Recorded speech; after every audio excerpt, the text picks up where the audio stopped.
Hello students, the next concept that we are going to study is the thermal stress. Thermal stress. So what do you mean by thermal stress? When an object is heated or cooled, stress is produced in that object. That is called as thermal stress. Okay? When an object is heated or cooled,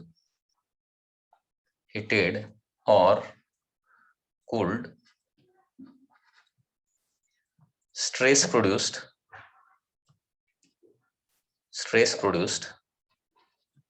is called as thermal stress. Stress produced is called as thermal stress. Okay. आता हे thermal स्ट्रेसचे फॉर्म्युले कसे येणार आहेत लक्षात घ्या. Thermal स्ट्रेसचा formula कसा काढायचा, कारण लक्षात घ्या थर्मल स्ट्रेस कशामुळे बेसिकली क्रिएट होते.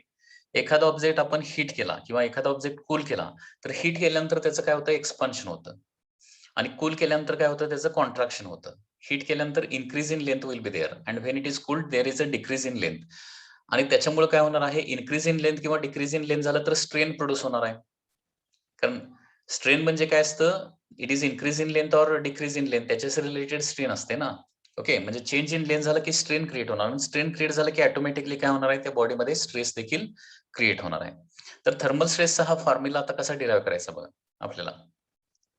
तर याच्यासाठी तुम्हाला थर्मल एक्सपान्शन या टॉपिक मधून एक फॉर्म्युला काय करावा लागणार आहे, इथं घ्यावा लागणार आहे. Okay, if L is the original length असेल, if L is the original length of the rod or object, L he original length असेल, ठीक आहे. आफ्टर दॅट टेम्परेचर चेंज करणार आहे आपण इथं. थर्मल स्ट्रेस प्रोड्यूस करण्यासाठी आपल्याला काय करावं लागतं, त्या बॉडीचं टेम्परेचर इन्क्रीज किंवा डिक्रीज करावं लागतं, आणि टेम्परेचर चेंज केल्यानंतर त्याची लेंथ चेंज होणार आहे. Let delta L is the change in length. Delta L का आहे, चेंज इन लेंथ आहे, and delta theta is suppose change in temperature. Delta theta is change in temperature असेल. and alpha नावाची एक term आहे जी तुम्हाला थर्मल एक्सपान्शन या टॉपिक मध्ये स्टडी करायला मिळेल. and alpha is called as coefficient of linear expansion. Coefficient of linear expansion.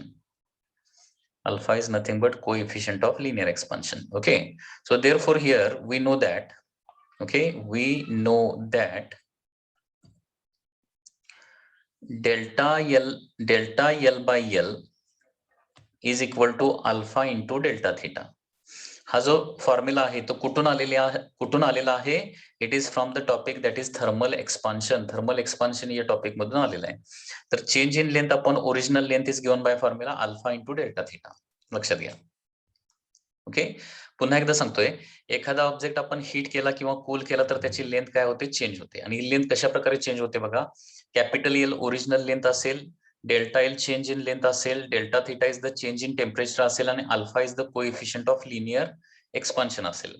तर काय होणार इथं, delta L by L is equal to काय होणार आहे, अल्फा इंटू डेल्टा थीटा होणार आहे. Okay, so this is the formula from the topic that is thermal expansion.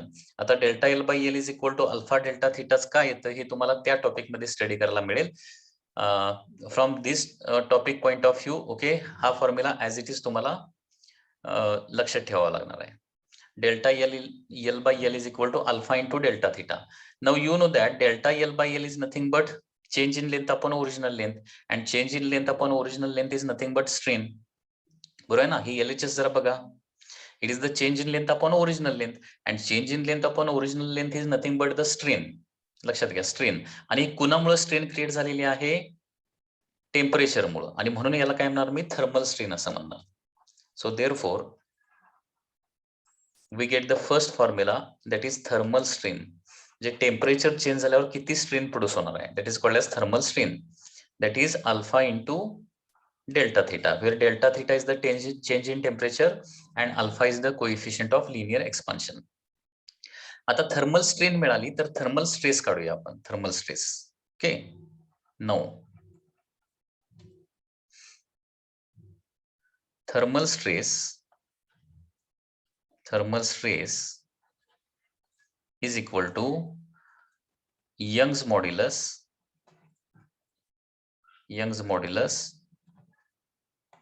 Into thermal strain, Young's modulus into thermal strain. Thermal stress is equal to Young's modulus into thermal strain. हा formula कुठून आला? तर आपल्याला माहित आहे की Young's modulus म्हणजे काय असतं? It is the stress divided by strain असतं ना. Young's modulus is equal to stress divided by strain. So from this formula, we have calculated this formula.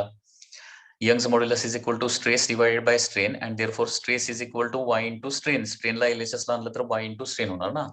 So फक्त इथे thermal word जोडलेला आहे फक्त. Thermal stress is equal to Young's modulus into thermal strain, and therefore thermal stress चा formula काय येणार बघा? Thermal stress is equal to Young's modulus is y, and thermal strain is alpha into delta theta. Okay, जे फॉर्म्युले बघा. First formula is thermal strain. Thermal strain is given by formula alpha into delta theta, alpha into change in temperature. Thermal स्ट्रेसचा formula काय असणार आहे? That is Y into alpha into delta theta येणार आहे. Okay, फक्त स्ट्रेनला Y न multiply केले, यंग्स मॉड्युलस न मल्टिप्लाय केले. So thermal stress is equal to Y into alpha into delta theta. So this is the formula for the thermal stress. Okay, so from this formula, we can also calculate the formula for thermal force. Okay, now thermal force. Okay, आता thermal force कसं काढणार आपण? तर thermal stress into area करणार. Thermal stress into area. असं का करणार? कारण स्ट्रेस म्हणजे फोर्स डिवाइडेड बाय एरिया असतं ना. Stress is nothing but force divided by area. So force is equal to stress into area होणार आहे. So thermal force F is equal to thermal stress is Y alpha delta theta into area is suppose capital A, and therefore final formula for thermal force is F is equal to Y A alpha delta theta. Okay, so these three formulae are very important. Okay, these three formulae are very important. Okay, so I'm going to write all the formulae once again. First formula is the thermal strain. Thermal strain. How to calculate thermal strain? Alpha into delta theta. म्हणजे thermal strain calculate करायला फक्त दोनच गोष्टी लागतात. एक म्हणजे alpha, that is coefficient of linear expansion, आणि दुसरी गोष्ट म्हणजे काय? डेल्टा थीटा, म्हणजे काय? Change in temperature. Okay, that is the thermal strain. म्हणजे थर्मल स्ट्रेन, सपोज असा क्वेश्चन विचारला, थर्मल स्ट्रेन लेंथवर डिपेंड असते का, एरियावर डिपेंड असते का? ओके, तर याचा आन्सर येणार आहे लेंथ किंवा एरियावर थर्मल स्ट्रेन अजिबात डिपेंडंट नसते. Next, thermal stress. Thermal stress फक्त इथं वाय जोडायचं आहे, Y alpha delta theta. That is the formula for thermal stress. Okay, फक्त अल्फा डेल्टा थीटाला वाय फक्त त्याला मल्टिप्लाय करायचं आहे. Y alpha delta theta is the thermal stress. And third important formula is thermal force. Thermal force याच्यामध्ये फक्त ए add करायचं आहे, Y ए alpha delta theta. आता हे तिन्ही जरी गोष्टी आपण जर व्यवस्थित बघितल्या, तीन गोष्टी कुठल्या? थर्मल स्ट्रेस, थर्मल स्ट्रेन आणि थर्मल फोर्स. याच्यामध्ये कुठेही लेंथ येत नाही, या कुठल्याही इक्वेशन मध्ये लेंथ येत नाही. म्हणजे नेहमी लक्षात ठेवा, थर्मल स्ट्रेस, थर्मल स्ट्रेन और thermal force all are independent of length. लेंथवर डिपेंडंट नसतात. हे एमसीक्यू मध्ये विचारलं जातं, व्यवस्थित लक्षात ठेवा. ओके, थर्मल स्ट्रेस और thermal strain or the force does not depend on the length of the object. Okay, thermal strain कशावर? दोनच गोष्टीवर डिपेंड असते. एक म्हणजे अल्फा, जे मटेरियलवर डिपेंड असतं, आणि दुसरं चेंज इन टेम्परेचर. म्हणजे मटेरियल आणि चेंज इन टेम्परेचर या दोनच गोष्टीवर स्ट्रेन डिपेंड असणार आहे. थर्मल स्ट्रेन एरियावर पण डिपेंड नसतं आणि लेंथवर पण डिपेंड असतं. थर्मल स्ट्रेस हे कशावर डिपेंड असणार आहे? वन्स अगेन वाय अल्फा आणि डेल्टा थीटा या तीन टर्मवर. वाय आणि अल्फा कोण डिसाइड करणार आहे? Material. Y and alpha is decided by the material and change in temperature. So thermal stress also depends on only two factors, material and change in temperature. And thermal force मात्र कशावर depend असणार आहे? Material. Material वरून त्याचा Young's modulus ठरणार alpha term. ठीक आहे, material. त्याच्यानंतर change in temperature, that is delta theta, and third is the area of cross section. Okay, but it does not depend on the length. तर इथं महत्वाच्या काही गोष्टी इथं नोट डाऊन करायच्या आहेत. These are very important terms. Notes. याच्यामध्ये काय आहे? Thermal stress, strain or force doesn't depend on length. Doesn't depend on length. Thermal stress, strain or the force does not depend on the length. Second is that thermal strain depends only on material and change in temperature. Change in temperature. Okay. After that, thermal stress also depends on only two things, that is material and second is the change in temperature. Change in temperature. Okay, and thermal force.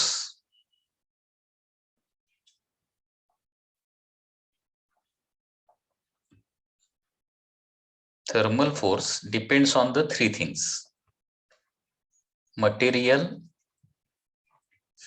change in temperature, and third is the area of cross section. Okay. कुठली गोष्ट लेंथवर मात्र depend नाहीये. Thermal force मात्र एरियावर depend असतो.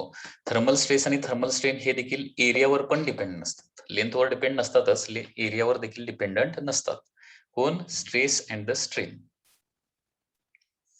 Okay, तर हे तीन फॉर्म्युले महत्वाचे आहेत. Thermal strain is alpha delta theta, thermal stress is why alpha delta theta and thermal force is why A alpha delta theta. Okay, thermal strain is alpha delta theta, thermal stress is y alpha delta theta and thermal force is y a alpha delta theta. Okay, next part is volume stress and strain. Volume stress and strain due to heating or cooling, that is due to temperature difference. Due to temperature difference. जसं heat किंवा cool केल्यावर आपल्याला काय होते? Thermal stress किंवा linear stress produce होते. तसं heat किंवा कूल केल्यानंतर व्हॉल्यूम स्ट्रेस आणि व्हॉल्यूम स्ट्रेन देखील काय होते? क्रिएट होते. So once again here let V is the original volume. Let V is the original volume. After that, delta V is suppose change in volume. Change in volume. Okay. After that, delta theta is change in temperature. Delta theta is the change in temperature, suppose. And gamma is the coefficient of volume expansion. Coefficient of volume expansion. Okay. आता coefficient of volume expansion म्हणजे basically ही term कशाशी related आहे? Temperature वाढवलं की सबस्टन्सचं volume काय होतं? वाढतं. आणि टेम्परेचर कमी केलं की सबस्टन्सचं व्हॉल्यूम काय होतं? कमी होतं. त्याच्याशी रिलेटेड ही टर्म आहे, that is gamma. Once again ही टर्म इन डिटेल तुम्हाला थर्मल एक्सपान्शन या टॉपिक मध्ये स्टडी करायला मिळेल. आता once again from the topic that is thermal expansion, इथं काय फॉर्म्युला येतोय बघा? That is delta V divided by V, that is change in volume upon original volume, is equal to the gamma into delta theta. So once again, this formula is from the topic that is thermal expansion, that is change in volume upon original volume is always equal to काय असणार आहे? Gamma, that is coefficient of volume expansion into change in temperature. Now you know that this delta V by V is nothing but volume strain. Okay, it is volume strain. So therefore volume strain is equal to gamma into delta theta. Okay, so directly we get the formula like this. Volume strain is given by formula gamma delta theta. So this is the volume strain due to the heating or the cooling. Okay, due to heating or cooling. Heating किंवा cooling केल्यानंतर जे volume strain create होणार आहे ते किती असणार आहे gamma into delta theta. Now let's calculate volume stress. Volume stress. Now volume stress is equal to K into volume strain, that is bulk modulus. K is nothing but bulk modulus, na? Volume strain, K into volume strain. Because you know that bulk modulus is nothing but volume stress divided by volume strain. That is the bulk modulus. That is K. So volume stress is equal to काय येणार आहे K into volume strain येणार आहे. And therefore, formula for volume stress is equal to K gamma delta theta. Okay. K gamma delta theta. Volume stress is equal to K gamma delta theta. म्हणजे मगाशी जसे फॉर्म्युले आले होते ना alpha delta theta मग Y अल्फा डेल्टा थीटा तसं इथं आलेलं आहे बघा. गॅमा डेल्टा थीटा त्याच्यानंतर K gamma delta theta. And finally volume stress म्हणजेच काय असतं चेंज इन प्रेशर असतं. Okay, so therefore change in pressure.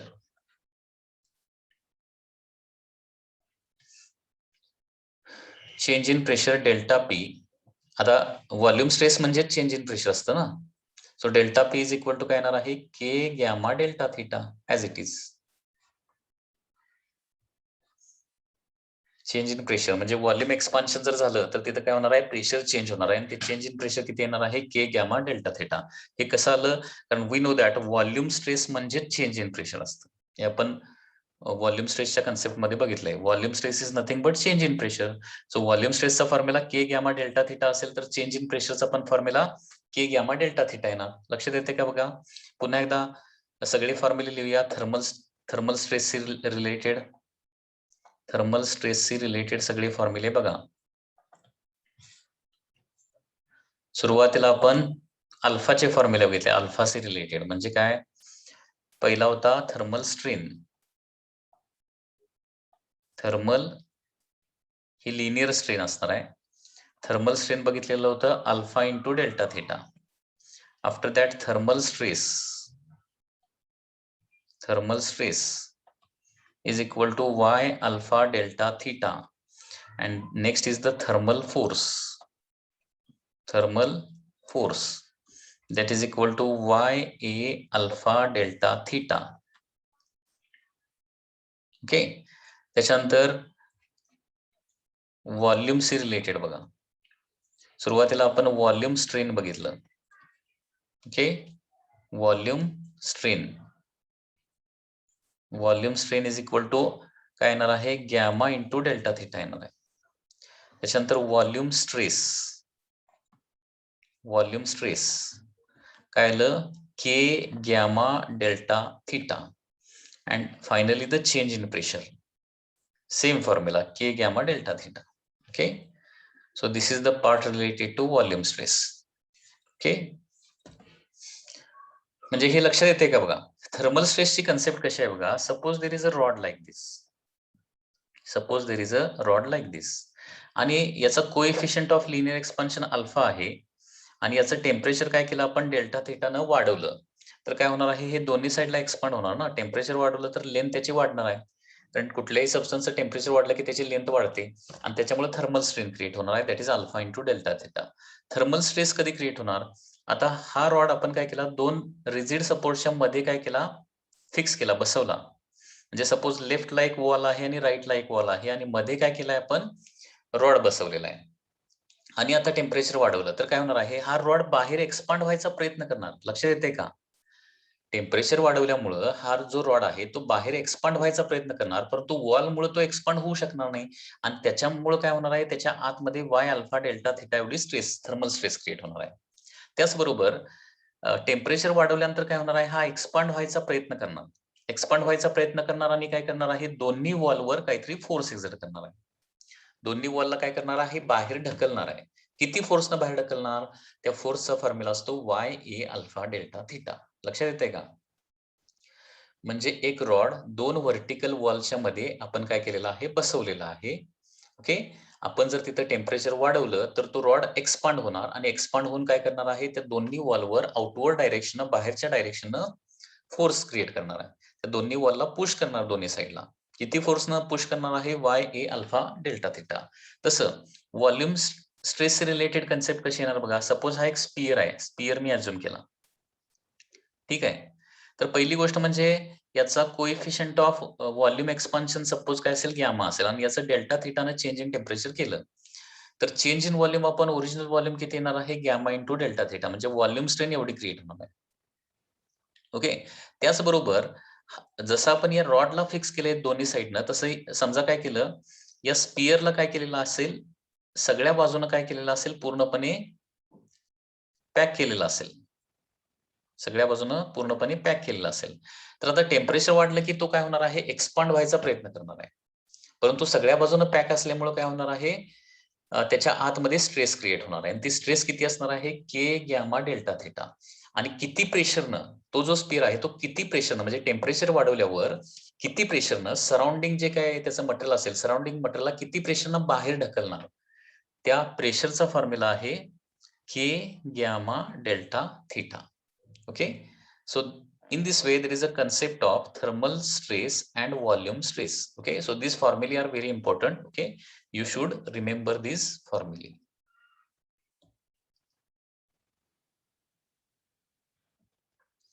Let's solve one problem related to this thermal stress.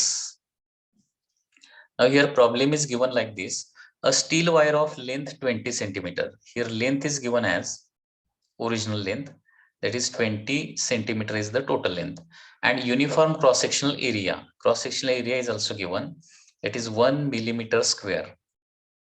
This 1 millimeter square is nothing but 1 into 10 raised to minus 6 meter square, because milli means 10 raised to minus 3. minus 3 चा square, minus 3 चा square म्हणजे 10 raised to minus 6 होणार आहे. that is 10 raised to minus 3 चा square म्हणतोय, 10 raised to minus 3 चा square म्हणजे 10 raised to minus 6 होणार आहे. is tied rigidly at both ends. Okay, म्हणजे अशा प्रकारे एक वायर आहे बघा, आणि दोन्ही एंडला काय केलेलं आहे, रिजिडली त्याला टाय केलेलं आहे, बांधलेलं आहे. वायर दोन रिजिड सपोर्टच्या मध्ये वायर बांधलेली आहे. थोडक्यात त्याची लेंथ आहे 20 आणि एरिया ऑफ क्रॉस सेक्शन आहे 1 into 10 raised to minus 6. If temperature of wire is altered from 40 to 20 degree Celsius. Temperature काय केलंय बघा, कमी केलंय, इथं चेंज केलंय 40 degree Celsius to 20 degree Celsius. That is 20 degree सेल्सिअसनं चेंज इन टेम्परेचर केलंय, कमी केलंय temperature 20 degree सेल्सिअसनं.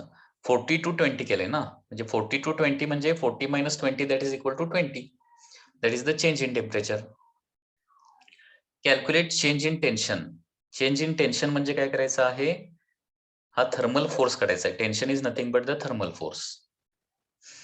Given the coefficient of linear expansion, coefficient of linear expansion means alpha, and its value is given as 1.1 into 10 raised to minus 5 per degree Celsius. Okay, so this is the value of alpha. Then Young's modulus is also given. Young's modulus is given as 2 into 10 raised to 11 Newton per meter square. आता बघा, temperature कमी केल्यानंतर काय होणार आहे, ती wire cool होणार. Cool होणार म्हणजे काय होणार आहे, कॉन्ट्रॅक्ट होणार, आणि कॉन्ट्रॅक्ट होणार म्हणजे काय, त्या दोन्ही सपोर्टला आत ओढण्याचा प्रयत्न करणार आहे, आणि त्याच्यामुळे त्या वायर मध्ये काय होणार आहे, टेन्शन क्रिएट होणार आहे. So tension in the wire is equal to the thermal force. Tension in wire, tension हा एक फोर्स आहे, लक्षात घ्या. Tension in wire is equal to काय असणार आहे, थर्मल फोर्स असणार आहे. Okay, so therefore this tension T is equal to thermal force is given by formula YA alpha delta theta. Okay, you should remember this formula, YA alpha delta theta. Now here we can place all the values.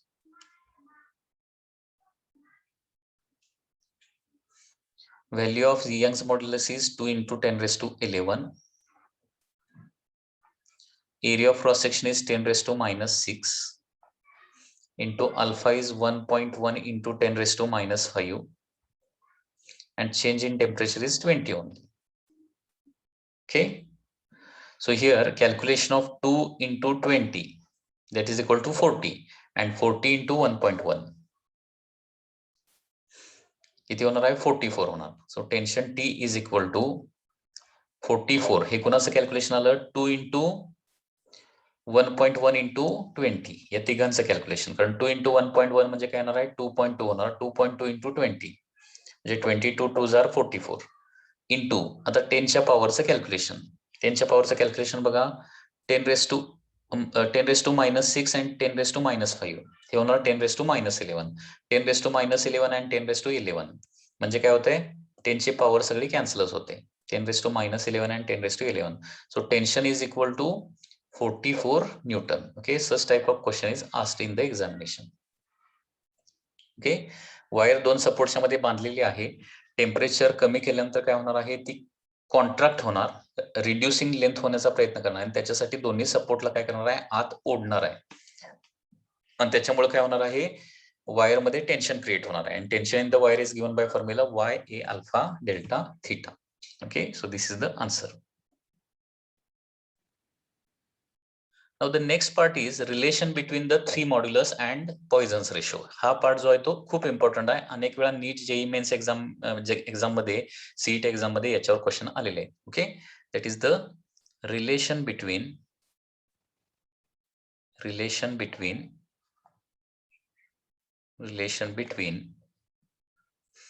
Young's modulus,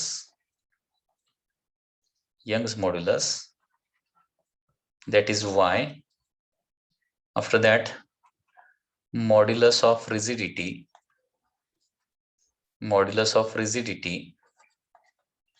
that is eta. After that, bulk modulus, because these are interrelated things. Bulk modulus, that is K, and Poisson's ratio sigma. Poisson's ratio sigma. या 4 term मधलं relation काय काय येणार बघा. Okay, there are number of relation, you should know this relation. Okay, so in this case, first relation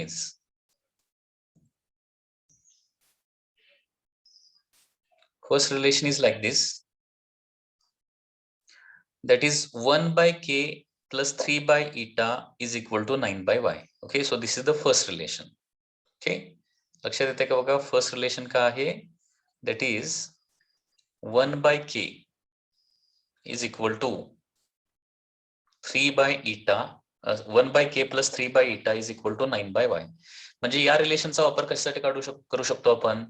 for example Young's modulus आणि इटा जर दिलेला असेल तर तुम्हाला के काढता येईल, किंवा के आणि इटा दिलेला असेल तर यंग्स मॉड्युलस काढता येईल.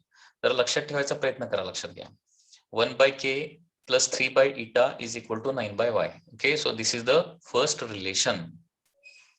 तर तुम्ही असं लक्षात ठेवू शकता की 139 K eta Y. Okay, 139 K eta Y म्हणजे न्यूमरेटरच्या व्हॅल्यू 139 आहेत आणि डिनॉमिनेटरच्या व्हॅल्यू K eta Y आहे. म्हणजे 1 by K plus 3 by eta is equal to 9 by Y. So this is the first relation. Second relation is that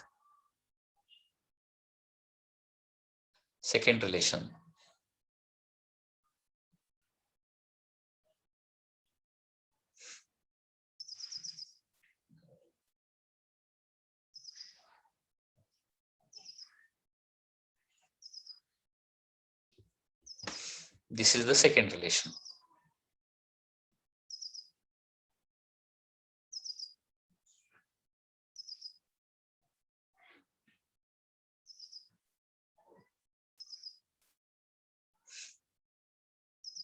Y is equal to 3K in bracket 1 minus 2 sigma. आता हे कोणामधलं relation आहे, Young's modulus, bulk modulus and Poisson's ratio, that is sigma. या तिघांच्या मधलं हे relation आहे.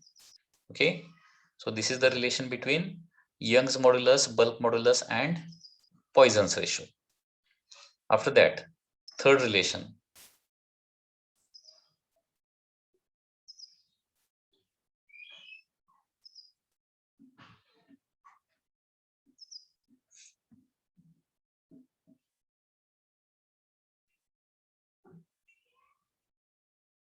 Third relation is like this.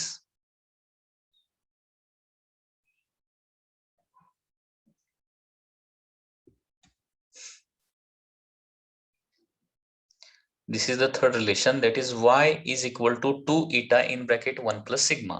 So this is the relation between Young's modulus, modulus of rigidity, and the sigma. Okay, and now the fourth relation. Fourth relation is related to sigma and bulk modulus and eta. This relation is like this.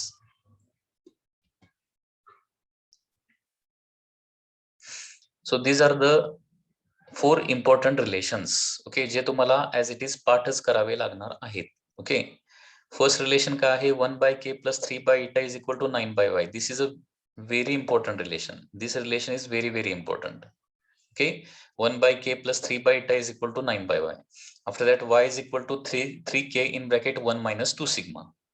Okay, y is equal to 3k in bracket 1 minus 2 sigma. Y is equal to 2 eta in bracket 1 plus sigma, and sigma is equal to 3k minus 2 eta divided by 6k plus 2 eta. Okay, so these are the relations between Young's modulus, modulus of rigidity, bulk modulus, and Poisson's ratio. Okay, आता हा जो topic elasticity आहे, या टॉपिकचं importance काय आहे, हा आपण का स्टडी करतोय, कारण हे आता आपण फक्त कन्सेप्ट बघायला लागलो. याचा रिअल लाईफ यूज काय आहे, तर कम्प्लीट मेकॅनिकल इंजिनिअरिंग जे आहे ते कम्प्लीट इंडस्ट्रीज जे आहेत त्या या एका टॉपिकवर काय आहेत, बेस्ड आहेत. लक्षात घ्या. आता फॉर एक्झाम्पल आपल्याला सपोज एखादं ऑब्जेक्ट डिझाईन करायचं आहे, म्हणजे एखादी कार डिझाईन करायची आहे किंवा एखादी मोटरसायकल डिझाईन करायची आहे. ओके, तर त्या मोटरसायकलच्या किंवा त्या कारच्या, कारण आपण डे टू डे लाईफ मध्ये अनेक पार्ट्स यूज करतो, अनेक ऑब्जेक्ट यूज करतो जे आपल्याला विकत मिळतात, बरोबर आहे ना. मग त्या पार्टला कुठलं मटेरियल वापरायचं, ते किती साईजचं मटेरियल वापरायचं, हे कोण ठरवतं, हा इलॅस्टिसिटी टॉपिक ठरवतो. लक्षात घ्या, बरोबर आहे ना. म्हणजे फॉर एक्झाम्पल सपोज तुम्हाला असं लक्षात आलं की हा एक ऑब्जेक्ट आहे, एक सिलेंड्रिकल ऑब्जेक्ट आहे, आणि तो काय करायचा आहे, एका व्हेइकल मध्ये बसवायचा आहे सिलेंड्रिकल ऑब्जेक्ट.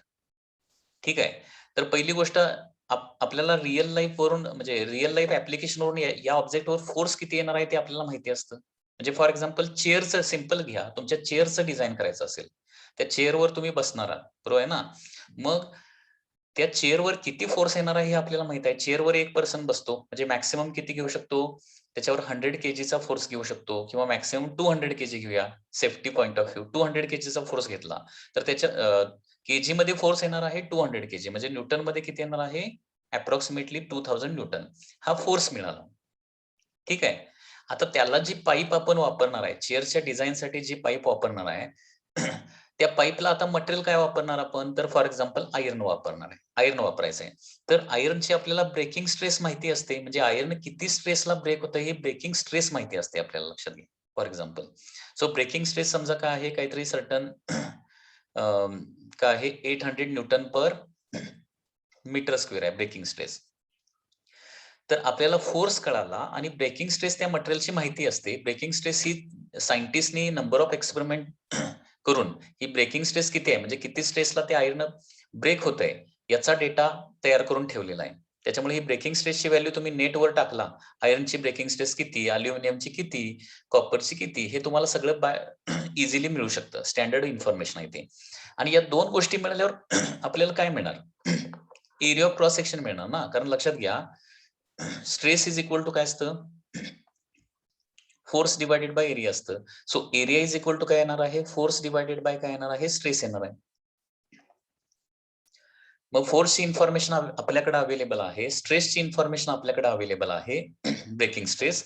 तर त्या पाईपला कितीचा एरिया लागेल हे एरिया आपण काढू शकतो, आणि त्या एरियावरून मग ते किती साईजची पाईप वापरावी लागेल हे कॅल्क्युलेशन आपण करू शकतो. म्हणजे एखादा ऑब्जेक्ट ज्यावेळी आपण डिझाईन करतोय ना, त्यावेळी काय रॅन्डमली कुठलं पण मटेरियल आणि किती पण साईज आपण घेत नाही. अदरवाईज तो ऑब्जेक्ट काय होईल, फेल होईल. म्हणजे एरिया जर कमी झाला, त्याचं मटेरियल कमी झालं तर तो फेल होणार, मटेरियल जर जास्त झालं तर ते एक्सपेन्सिव्ह होणार. म्हणजे करेक्टली एरिया किती घ्यायचा त्या ऑब्जेक्टचा, म्हणजे आपण समजा एखाद्या व्हेइकल डिझाईनसाठी एक पाईप घेणार आहे, तर ती किती साईजची पाईप घ्यायची, कुठल्या मटेरियलची पाईप घ्यायची. ओके, किंवा एखादी चेअर डिझाईन करत असताना त्याला आपण जी पाईप वापरणार आहे ती किती एरियाची घ्यायची, साईजची घ्यायची. ओके, हे काय कुठं कोणी लिहून ठेवलेलं नाही की चेअरला हीच पाईप वापरा, डिफरंट चेअरला डिफरंट पाईप तुम्हाला मिळणार आहेत. ठीक आहे. तर ही पाईपची साईज बेसिकली कशावर डिपेंड राहते, त्याच्यावर लोड किती येणार आहे आणि त्याचं मटेरियल काय वापरणार आहे. तर रिअल लाईफ मधून काय करायचं आहे, म्हणजे त्याच्यावरचा फोर्स किती येतो हे आपण रिअल लाईफ मधून काढू शकतो. त्याच्यानंतर त्या चेअरसाठी कुठलं मटेरियल सिलेक्ट करणार आहे त्याच्यावरून स्ट्रेस मिळतं आणि स्ट्रेसवरून आपल्याला काय मिळतो, एरिया ऑफ क्रॉस सेक्शन मिळतं. एरिया ऑफ क्रॉस सेक्शन मिळतो म्हणजे काय मिळते, त्या ऑब्जेक्टची आपल्याला साईज मिळते. म्हणजे एखादा इंजिनियर असेल आणि त्या इंजिनियरला एखादा ऑब्जेक्ट डिझाइन करायचा असेल, त्याला काय करावं लागतं, मटेरियल पहिली गोष्ट म्हणजे सिलेक्ट करावं लागतं आणि मटेरियल सिलेक्ट केल्यानंतर किती साइजचं ते मटेरियल घ्यायचं, किती साइजची पाईप घ्यायची किंवा किती साइजचा, किती लेंथचा ऑब्जेक्ट घ्यायचा, हे त्याला डिसाईड करावं लागतं आणि हे डिसाईड करण्यासाठी हा इलॅस्टिसिटी टॉपिक माहिती पाहिजे. म्हणजे याच्यावरून तुम्हाला लक्षात येत असेल, की इलॅस्टिसिटी या टॉपिकवरच थोडक्यात काय आहे, आता 12th साठी हा तुम्हाला छोटासा टॉपिक आहे. परंतु जर तुम्ही पुढं समजा मेकॅनिकल इंजिनिअरिंगला वगैरे गेला, तर तिथं तुम्हाला या इलॅस्टिसिटीचे एक सब्जेक्ट आहेत लक्षात घ्या. एक सब्जेक्ट आहे लक्षात घ्या. ओके, जसे स्ट्रेंथ ऑफ मटेरियल किंवा मशीन डिझाइन 1, मशीन डिझाइन 2 याच्यामध्ये या सगळ्या याच कन्सेप्ट आहेत. Bulk modulus, young's modulus, modulus of rigidity, stress, strain, size of the object. आणखी इन डेप्थ इन डिटेलमध्ये. ओके, थोडक्यात हा सगळा मेकॅनिकल इंजिनिअरिंगशी रिलेटेड पार्ट आहे आणि या चॅप्टरच्या साहाय्याने आपण ऑब्जेक्टच्या साइजेस डिसाईड करतोय. Okay, so that is the use of this topic.